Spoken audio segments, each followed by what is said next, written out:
तो सर आप देखिए यहीं पे वो सारी चीजें आती हैं, नेसेसरी पार्टी कौन है, प्रॉपर पार्टी कौन है, ये जो लिखा हुआ है टर्म जॉइंटली, सेवरली और ऑल्टरनेटिवली, इसका क्या मतलब है। तो इस चीज को जरा एक एग्जांपल से समझ लेते हैं। देखिए मैं आपको नेसेसरी पार्टी भी बता देता हूं, प्रॉपर पार्टी भी इसी में बता देता हूं, और साथ में मैं आपको बता दूंगा ये ज्वाइंटली और सेवरली के बीच का भी डिफरेंस। जैसे मान लीजिए एक घर है, ये एक घर है और यहाँ पे दो भाई रहते हैं, इस घर के जॉइंट ओनर्स हैं दो, A and B, they are the joint owners, they own the property jointly. ठीक, ये दोनों इस घर में रहते हैं। अब एक व्यक्ति है सी, एक पर्सन है सी, और ये सी आके इन दोनों भाइयों को डिस्पोजेस कर देता है इस प्रॉपर्टी से, यहां से पोजेशन से बाहर करके खुद पोजेशन हथिया लेता है इस प्रॉपर्टी की, and they were the joint owners of the property. ठीक, अब जब इस सी ने इनको डिस्पोजेस कर दिया, यहां से पोजेशन हथिया ली है, तो एक कॉज ऑफ एक्शन आया ए और बी के पास, यस और नो। कॉज ऑफ एक्शन आप समझते हैं, लीगल राइट की एग्जिस्टेंस और उस राइट का वायलेशन। तो ए और बी के पास लीगल राइट था पोजेशन का, because they are the joint owners, और सी ने उनके उस राइट का वायलेशन किया, so they have a cause of action against C. अब बताइए क्या ए और B as a plaintiff join हो सकते हैं एक सूट में, यस और नो। ए और बी अगर सी के अगेंस्ट सूट फाइल कर रहे हैं कोर्ट में जाके पोजेशन का, तो क्या ज्वाइन हो सकते हैं? The answer is yes. और ये कैसे, इनका कनेक्शन कैसे है कॉज ऑफ एक्शन के साथ? They are jointly interested into that. जो रिलीफ मांगा जा रहा है, जो रूल 1 में लिखा है, any right to relief in respect of, जो रिलीफ मांगा जा रहा है, जो राइट टू रिलीफ है कोर्ट से, जो आप रिलीफ मांगने जा रहे हैं पोजेशन का कि साहब हमारी पोजेशन वापस दिलाइए, उसमें ये लोग कैसे कनेक्टेड हैं? Jointly, because they are the joint owners of the property. अब इन दोनों को ज्वाइन किया जा सकता है एज अ प्लेंटिफ। यहां ये बात समझिए कि इन दोनों को ज्वाइन किया ही जाना चाहिए एज अ प्लेंटिफ। कारण समझिए क्यों। अगर मान लीजिए अब इसमें ये बी कहता है, दोनों भाई थे, बी कहता है यार भाई देख मेरे को लफड़े अफड़े में नहीं पड़ना, ये कायदे कानून के, ठीक है यार उसने हथिया लिया, दमदार व्यक्ति है, रहन देता हूं मैं, मेरे को कोई मतलब नहीं है, मैं तो जा रहा हूं कहीं और रह लूंगा, कोई दिक्कत नहीं। लेकिन ए एकदम क्रांतिकारी टाइप का व्यक्ति है, ये कहता है नहीं भाई मैं तो जाऊंगा कोर्ट और मैं तो लूंगा अपनी प्रॉपर्टी। ठीक, अब ए जब कोर्ट जाएगा एज अ प्लेंटिफ, तो ए क्या करेगा? A will file a suit against C. A plaintiff है, सी इज द डिफेंडेंट। ठीक, अब जब ये सूट लेके ए जाएगा, तो एक बात ये समझिए, अगर इस सूट का जजमेंट जो आएगा, अगर मान लीजिए वो ए के फेवर में आता है, तो ए को पोजेशन दिला दी जाएगी इस घर की, यस और नो। अब जब ए को पोजेशन मिल जाएगी ये सूट जीतने के बाद, क्या ये मैटर कंक्लूसिवली डिटरमाइन हो गया कि हाँ अब ए यहां रहना चालू कर दे? क्या ये कंक्लूसिवली डिटरमाइन हो सकता है ये मैटर, यस और नो? या इसमें ये पॉसिबिलिटी है कि ये जो बी है ये बाद में आके लफड़ा कर सकता है, बी बाद में आके लफड़ा कर सकता है कि साहब हम भी तो थे, ठीक है आपने सी के अगेंस्ट आपने जजमेंट दिया है कि सी की पोजीशन नहीं रहेगी, ए की रहेगी, वो ठीक है, लेकिन हम दोनों जॉइंट ओनर है ना। अब एक संभावना ये भी तो है कि मान लो ए ने ले ली पोजीशन कोर्ट के थ्रू, तो बी बाद में फिर कोर्ट जाएगा, कहेगा साहब वो सी ने तो डिस्पोजेस हम दोनों को करा था ना, और हम दोनों जॉइंट ओनर से, दोनों का राइट है उस प्रॉपर्टी में, आपने तो ए को दिलवा दिया घर, अब मैं कहां जाऊं? और बाद में अगर ये कोर्ट जाता है तो फिर मल्टीप्लिसिटी बढ़ेगी कोर्ट की, यस और नो। इसका रहना जरूरी है, कंक्लूसिवली डिटरमाइन ही नहीं हो पाएगा राइट, क्योंकि वो भी ओनर है, आप एक को कैसे दे दे रहे हैं प्रॉपर्टी, दूसरा वाला भी तो है। तो जब जॉइंट ओनर्स होते हैं ऐसी चीजों में, या जहां पे ऐसी सिचुएशन है कि एक पार्टी को ज्वाइन अगर नहीं किया गया तो कंक्लूसिवली डिटरमाइन नहीं किया जा सकता उस सूट को, ऐसी पार्टी को कहते हैं नेसेसरी पार्टी। ऐसी पार्टी को क्या कहते हैं? नेसेसरी पार्टी कहते हैं, जिसका सूट में होना जरूरी है उस सूट के प्रॉपर डिसीजन के लिए, इसको कहते हैं नेसेसरी पार्टी।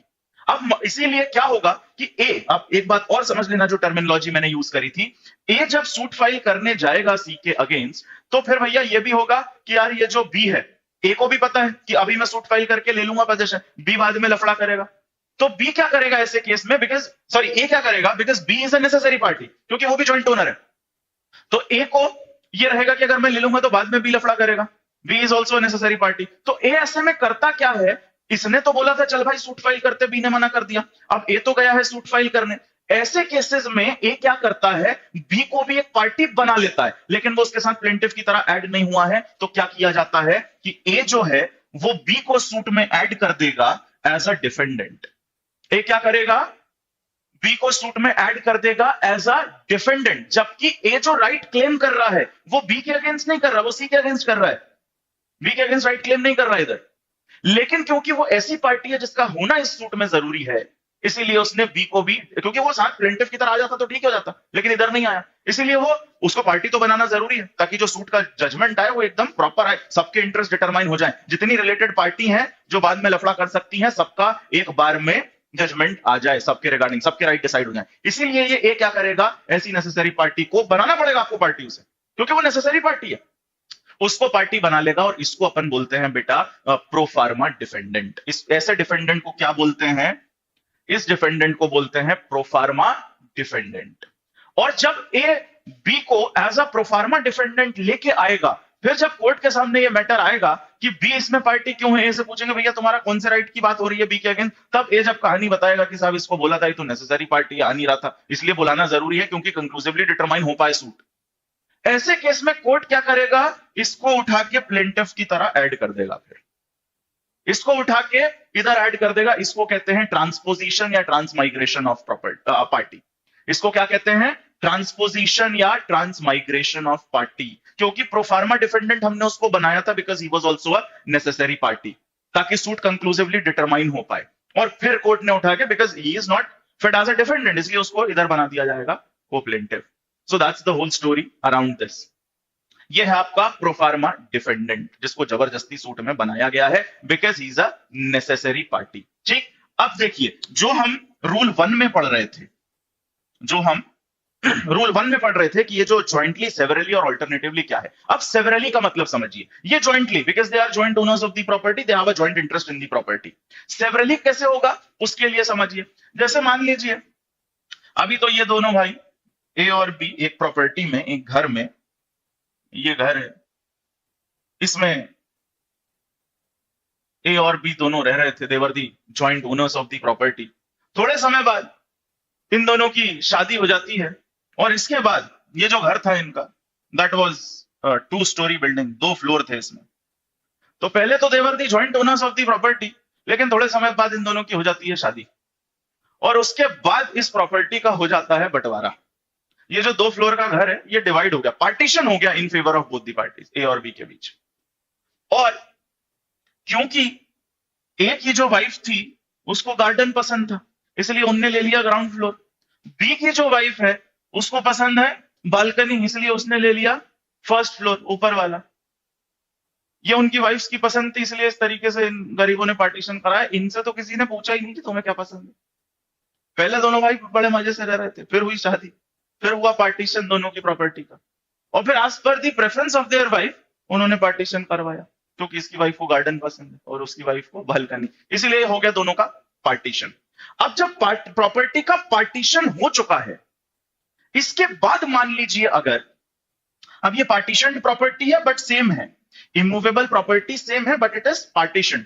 यहां पे अब एक व्यक्ति आता है सी और सेम काम करता है, इन दोनों को भगा देता है, कहता बेटा अब ना रहेगी बालकनी ना रहेगा गार्डन, दोनों निकलो इधर से, और अपनी वाइफ्स को भी ले जाओ जिनकी प्रेफरेंस पे तुमने फ्लोर सेलेक्ट करे थे। ये घर हो जाता है, डिस्पोजेस कर देता है सी, इनको भगा देता है इधर से। अब एक बात समझना, अब अगर सूट फाइल करा because it was a partition property, दोनों अपने अपने शेयर के लिए एंटाइटल्ड हो गए थे प्रॉपर्टी में, अब अगर सूट फाइल होना है तो इनके पास अपना अपना कॉज ऑफ एक्शन है, ए और बी। ए जा सकता है बी के अगेंस्ट सूट फाइल कर सकता है, सॉरी सी के अगेंस्ट, बी जा सकता है सी के अगेंस्ट सूट फाइल कर सकता है, अपने अपने पोर्शन के लिए कर सकते हैं, यस और नो। लेकिन इस प्रॉपर्टी में इंटरेस्टेड दोनों हैं, और अब ये कैसे कनेक्टेड है, ये ज्वाइंटली नहीं है, ये सेवरली कनेक्टेड है। ये जो टर्म लिखा ना रूल 1 की आखिरी लाइन में, ज्वाइंटली सेवरली, वो समझ रहे हैं अपन। ज्वाइंटली कब था, when they were the joint owners, दोनों का साथ होना जरूरी था। अभी उनका इंटरेस्ट कैसा है, they are connected severally, severally मतलब अपना अपना भी है उनके पास। अकेला बी जाके क्लेम कर सकता है अपना पोर्शन, अकेला बी जाके सी से अपना पोर्शन क्लेम कर सकता है एक सूट में, और ए जाके अपना पोर्शन क्लेम कर सकता है सी से एक सूट में, यस और नो। ये काम सेपरेटली कर सकते हैं, इसको कहते हैं सेवरली। और इस केस में ए और बी जो है इसको क्या बोलते हैं, तो इसको बोलते हैं बेटा प्रॉपर पार्टी। इसको क्या बोलते हैं, प्रॉपर पार्टी। अब नेसेसरी पार्टी नहीं है, होना जरूरी नहीं है सूट में। ए जो सूट फाइल कर रहा है सी के अगेंस्ट, उसमें बी का होना जरूरी नहीं है, because he is not the joint owner of the complete property now. उसका होना जरूरी बिल्कुल नहीं है। ऐसे अगर बी सी के अगेंस्ट सूट फाइल करता है तो बी का होना भी जरूरी नहीं है, लेकिन क्योंकि सेम प्रॉपर्टी है और पार्टीशन है, अगर दोनों को ज्वाइन कर लिया जाएगा तो सूट ज्यादा अच्छे से डिटरमाइन हो पाएगा, सबके राइट, क्योंकि सेम एक्शन के थ्रू इनको भगाया गया है, तो ऐसे में ज्यादा अच्छे से ये सूट डिटरमाइन हो सकता है। That's what we call proper party. और इसको बेसिकली क्या आप कहते हैं, इसको कहते हैं आप सेवरली, जो ये रूल 1 में लिखा है। तो they can be joint as a plaintiff in a suit. अब इधर पे भी क्या अलग अलग जाने की बजाय, जब ज्वाइंट थे तब तो सिंगल ही करना था, इधर पे भी आप सिंगल ज्वाइन हो सकते हैं, ए और बी दोनों ज्वाइन हो सकते हैं एज प्लेंटिफ और सी के अगेंस्ट सूट फाइल कर सकते हैं, because they are interested in the subject matter severally, they are connected severally, not jointly, क्योंकि दोनों का अपना पोर्शन है, उनके पास अपना इंडिपेंडेंट राइट है जाने का against the person C. I hope you are getting the difference. Yes और नो? ठीक, अब समझिए जरा। तो टेनेंट के केस में भी बताता हूं शालिनी में अभी, और कुशान का है तो decision will be conclusively severally, बिल्कुल। लेकिन कंक्लूसिवली डिटरमाइन कुशान बिना उसके भी हो सकता था अपने अपने पोर्शन के लिए। अगर बी अकेला सूट फाइल करे सी के अगेंस्ट तो बी का जो पोर्शन है उसके कंटेक्स्ट में तो कंक्लूसिवली डिटरमाइन होगा ना, बट इधर नहीं हो सकता था because they're the joint owners, because यहां पे वो अलग अलग ओन कर रहे हैं, सेवरली ओन कर रहे हैं, तो ये अपने कंटेक्स्ट में कंक्लूसिवली करा सकता है, उसको ए को ज्वाइन करने की जरूरत नहीं है, इधर अपने फेवर में कंक्लूसिवली डिटरमाइन वो करवा सकता है। इसको एक चीज और से समझ लीजिए, फिर मैं ऑल्टरनेटिव पे आऊंगा। इस नेसेसरी पार्टी और प्रॉपर पार्टी के रिगार्डिंग केसेस हैं काफी, और टेनेंसी में ये बहुत यूज होता है। एक चीज और समझ लीजिए इसमें, जैसे मान लीजिए एक है आपका लैंडलॉर्ड एल, इस लैंडलॉर्ड ने क्या किया, अपनी प्रॉपर्टी दी एक टेनेंट को, दैट इज टी।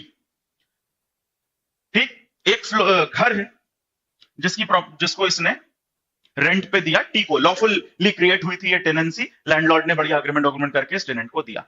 अब इस टेनेंट ने क्या किया, एक रख लिया सब टेनेंट। टेनेंट ने क्या किया, सब टेनेंट का मतलब आप समझते हैं ना, टेनेंट ने अपना एक टेनेंट रख लिया उसी प्रोमाइस में। अब यहां दो चीजें हो सकती हैं, या तो वो लॉफुली क्रिएटेड सब टेनेंसी होगी या तो अनलॉफुली। अगर मान लीजिए ये लॉफुली क्रिएटेड, अगर मान लीजिए ये लॉफुली क्रिएटेड सब टेनेंसी है, लॉफुली मतलब लॉफुली कब होता है, जब इससे परमिशन लेके, इसके नोटिस में लाके वो टेनेंसी क्रिएट करी गई है। ऐसे केस में इस सब टेनेंट का अपना राइट तो इस टेनेंट के अगेंस्ट है, लेकिन एक लीगल राइट इसका इसके कंटेक्स्ट में भी होता है, इस लैंडलॉर्ड के, क्योंकि इसको कॉन्फिडेंस में लेके, इसको बता के वो सब टेनेंसी क्रिएट करी गई है। ऐसे केस में अगर ये लैंडलॉर्ड इस टेनेंट के अगेंस्ट एविक्शन का सूट फाइल करेगा, ऐसे केस में अगर ये लैंडलॉर्ड इस टेनेंट के अगेंस्ट एक सूट फाइल करेगा एविक्शन का, in that case अगर lawfully created है ये, in that case the subtenant will be considered as necessary party. This has been held in a case कि ये जो subtenant जो lawfully created है, it may be considered as a necessary party, क्योंकि जब ये इससे eviction करा रहा है तो इसका भी right impact हो रहा, बाद में ये भी आएगा, क्योंकि इसका भी connection लैंडलॉर्ड से है, because lawfully create हुई थी, इसको बता के create हुई थी। लेकिन अगर यही subtenant अगर unlawfully है, बिना इसकी परमिशन के subtenant को रखा गया था, तो इसका लैंडलॉर्ड से as such कोई लेना देना नहीं है। ऐसे केस में ये जो सबटेनेंट है ये नेसेसरी पार्टी नहीं होगा जहां अनलॉफुली क्रिएटेड है। लेकिन जब ये लैंडलॉर्ड इस प्रॉपर्टी के एविक्शन के लिए सूट फाइल करेगा तो पोजेशन में तो दो लोग हैं ना, टेनेंट भी है और सबटेनेंट भी है, तो ये इस पार्टी के अगेंस्ट भी अगर आ जाए तो बेहतर है, नहीं भी आएगा तो भी, क्योंकि ये लॉफुली क्रिएटेड तो नहीं है, नहीं भी आएगा इसके फेवर में तो खाली करवा दिया जाएगा। लेकिन क्योंकि पोजेशन इस व्यक्ति के पास है, भले ही लॉफुली नहीं क्रिएट हुई है लेकिन पोजेशन है, तो इसको भी पार्टी बना लेना चाहिए, बनाया जा सकता है। ये हो जाएगा उस केस में प्रॉपर पार्टी। इसका होना जरूरी नहीं है, लेकिन अगर इसको रख लेंगे तो ज्यादा बेहतर तरीके से एक बार में मैटर डिसाइड हो जाएगा कि पोजेशन पूरी खाली होनी है कि नहीं। इस पर डिपेंड करेगा whether it is a necessary party और a proper party. So I hope you got this idea about necessary party and proper party. Yes और नो? ऐसी पार्टी जिसका होना जरूरी है, जिसके बिना डिक्री एग्जीक्यूट हो ही नहीं पाएगी, जिसके ऐड हुए बिना डिक्री एग्जीक्यूट हो ही नहीं पाएगी ढंग से, वो आपकी नेसेसरी पार्टी है। और ऐसा व्यक्ति जिसके ना होने से भी डिक्री एग्जीक्यूट कराई जा सकेगी, लेकिन अगर उसको भी ऐड कर लेंगे तो ज्यादा बेहतर है, दैट इज प्रॉपर पार्टी। और वो ज्वाइंटली और सेवरली भी आपने समझ लिया। अब आते हैं एक और टर्म इधर पे लिखा है ऑल्टरनेटिवली, ज्वाइंटली, सेवरली, और एक है आपका ऑल्टरनेटिवली। अब इस ऑल्टरनेटिवली को समझिए कि कैसे ये रिलीफ मांगेंगे ऑल्टरनेटिवली, कि मुझे दे दो या किसी दूसरे को दे दो। एक एग्जांपल से इस बात को भी समझ लीजिए। जैसे मान लीजिए there was a person F, और एफ की हो जाती है death. There was a person F, इसकी डेथ हो जाती है। अब इस व्यक्ति का जो भाई है B, B is his brother, वो इसकी पूरी प्रॉपर्टी पे कब्जा कर लेता है, वो उसको पूरा हथिया लेता है, इसका भाई। और साथ में इस पर्सन की एक वाइफ है डब्ल्यू, और एक एएस है अडॉप्टेड सन। कौन कौन है? एक वाइफ है और एक है अडॉप्टेड सन। अब क्योंकि पूरी प्रॉपर्टी उसने हथिया ली है, इन दोनों का भी अपने पर्सनल लॉ में ये लीगल ईयर्स है इसके, वो प्रॉपर्टी क्लेम करने जाते हैं, और दोनों का इंटरेस्ट था साथ में ये गए एज अ प्लेंटिफ। ये दोनों जाते हैं साथ में ज्वाइन करने, किसके अगेंस्ट? बी के अगेंस्ट। इसके अगेंस्ट ये सूट फाइल करने जा रहे हैं। अब बी का कंटेंशन इस सूट में यह है कि साहब ये जो व्यक्ति है ना, ये जो अडॉप्टेड सन बता रहा ना अपने आप को, ये लीगली अडॉप्टेड सन नहीं है। बी का कंटेंशन है कि ये जो अपने आप को अडॉप्टेड सन बता रहा है हमारे भाई का, ये अडॉप्टेड सन नहीं है। ऐसे केसेस में ये दोनों कैसे कनेक्टेड हो सकते हैं? ऑल्टरनेटिवली ये कोर्ट के सामने रिलीफ मांग सकते हैं कि साहब अगर सूट में ये डिसाइड हो जाएगा कि हम लॉफुली अडॉप्टेड सन है तो दोनों के फेवर में दे देना। अगर नहीं हो पाता है इन दैट केस आप सिर्फ इसके फेवर में दे देना। अगर ये प्रूफ नहीं हो पाए कि ये लॉफुली अडॉप्टेड सन है, तो ये तो है ही ना, वाइफ पे तो कोई एलिगेशन है ही नहीं ना, वो तो है ना लॉफुली वाइफ, वेडेड वाइफ, वो तो विडो है ही ना, तो इसको दे देना। तो इस तरीके से भी जो लोग क्लेम कर सकते हैं अपने रिलीफ को alternatively, they can also be joined as a plaintiff. I hope that is clear. I hope that is clear. Yes और नो? ये ऑल्टरनेटिवली क्लेम कर सकते हैं रिलीफ। तीनों वर्ड लिखे हैं, ज्वाइंटली, सेवरली, ऑल्टरनेटिवली। मैंने आपको तीनों बता दिए। ज्वाइंटली, सेवरली भी अपन ने देख लिया, वहां अलग अलग भी कर सकते थे क्लेम, तो भी ज्वाइन हो सकते हैं एज अ प्लेंटिफ। जहां ऑल्टरनेटिवली क्लेम कर सकते हैं उनको भी साथ में ज्वाइन किया जा सकता है as a plaintiff. I hope that is clear. Yes और नो?